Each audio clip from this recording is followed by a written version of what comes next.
सबसे पहले तो मुबारकबाद के हकदार है पीआईबी का हमारा जो महकमा है, ये आज उनकी तरफ से नुमाइश का भी इंतजाम हुआ है और साथ में एक प्रोग्राम मुनक्कद हुआ है। जैसे कि आप सब जानते हैं कि मोदी जी के बतौर वजीर आजम 9 साल मुकम्मल होने के को लेकर के ये प्रोग्राम मुनक्कद किया गया है और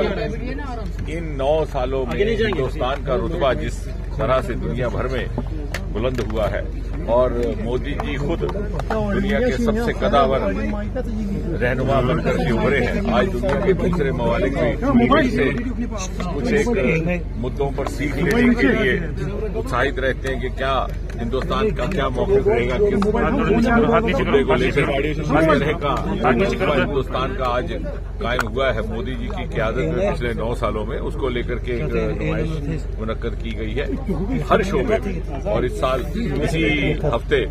हमारा चंद्रयान का भी एक लॉन्चिंग हो रहा है 14 तारीख को, और उसके लॉन्चिंग के साथ और कामयाबी के साथ जब वो चांद की सरजमीन पर उतरेगा तो हिंदुस्तान चौथा मुल्क बन जाएगा दुनिया में चांद पर लैंड करने वाला। और इस बात का, इसकी कामयाबी का आप अंदाज इस बात को सोच करके लगा सकते हैं कि ये ऐसे ममालिक हैं जिन्होंने हिंदुस्तान की निस्बतन बहुत पहले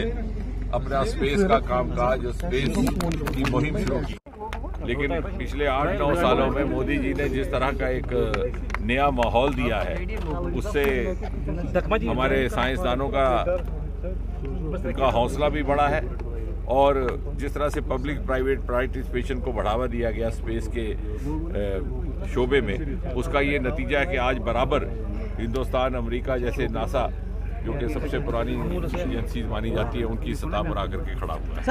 यहाँ पंच सरपंच भी हैं, यहाँ पंचायतें भी हैं, यहाँ बीडीसी भी है, डीडीसी भी हैं, बल्कि इस बात का भी मोदी जी के ही पिछले 9 साल के कार्यकाल को श्रेय जाता है कि उन्होंने पहली बार यहाँ पर जिला स्तर पर जिला कमेटियाँ, डिस्ट्रिक्ट काउंसिल कायम की जो हिंदुस्तान भर में थी।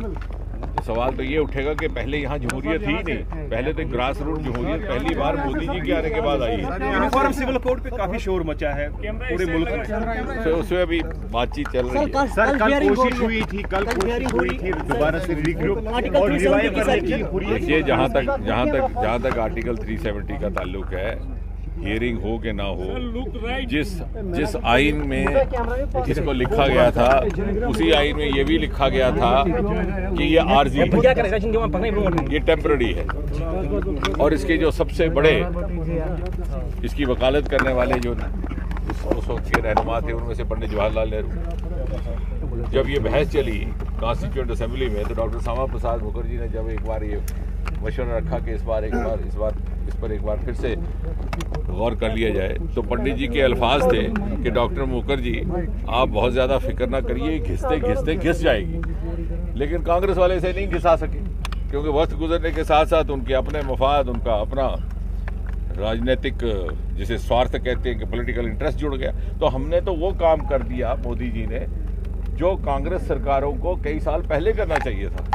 तो मुझे तो लगता है कि कांग्रेस को शुक्रिया अदा करना चाहिए कि उनका नामुकम्मल काम जो खुद लिख कर गए थे टेम्पररी, उस टेम्पररी को वो टेम्पररी ना रख सके, उनके वादे, उनके अहद को पूरा करने का काम मोदी जी ने किया।